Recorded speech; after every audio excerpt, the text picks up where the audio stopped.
sadina fansida chokolfude ija kolfude gara goftati satanke igasati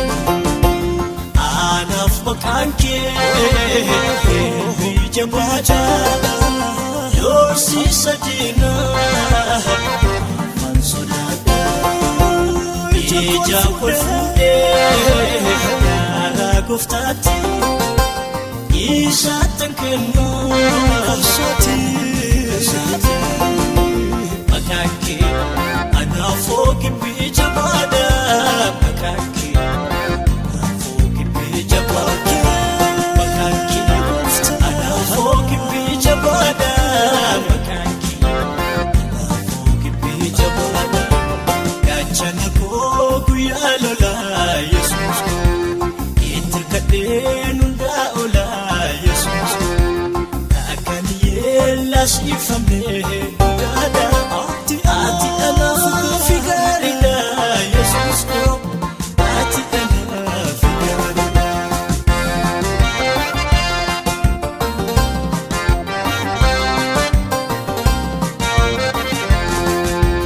yesus ko kan kau fardeni rafjaju yesus ko isan kan kulatan goftako nuno makaketi ponna yesus ko imikana kasuna goftako kakau fardeni rafjaju yesus ko isan kan kulatan goftako nuno makaketi ponna yesus ko imikana kasuna anaf makanke bijabada yorsi sadina fansida chokolfude ija kolfude gara goftati satanke igasati anaf makanke bijabada yorsi sadina fansida ija kolfude gara goftati satanke makanke anafoki bijabada makanke anafoki bijabada makanke anafoki bijabada makanke anafoki bijabada gachana ko guyalola yesus itirkadenunda ola yesus akan yelas ifame dada ati ana figarida yesus ko ati ana figarida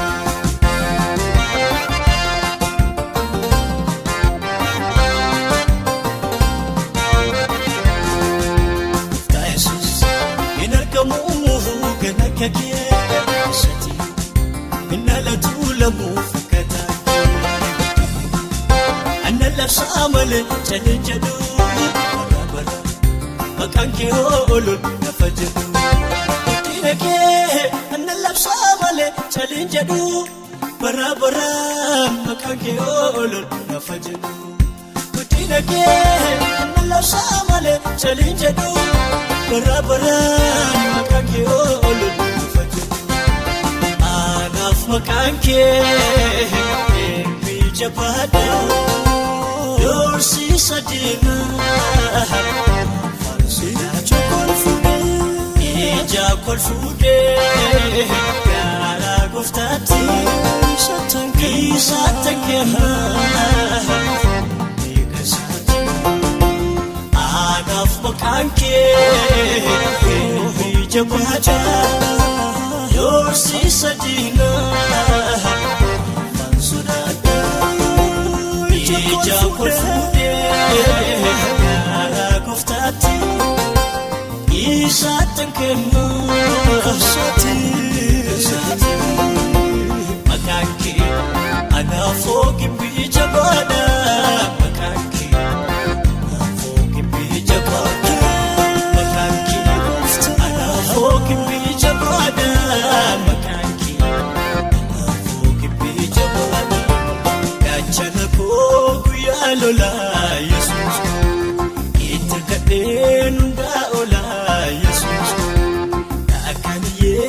asifame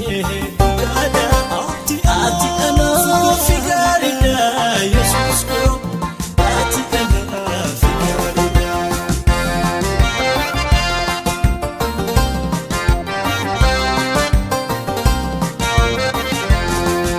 Jesus kan sinjadani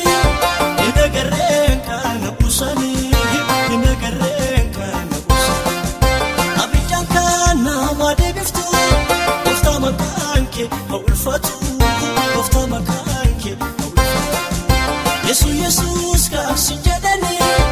inagaren kana usani inagaren kana usani abidjan kana wade biftu ufta makanke ulfatu ufta makanke anaf makanke bijabada yorsi sadina fansida chokol fude ija kol fude gara guftati satanke anaf makanke bijabada yorsi sadina fansida ija kol fude gara guftati satanke makanke ana fogimbi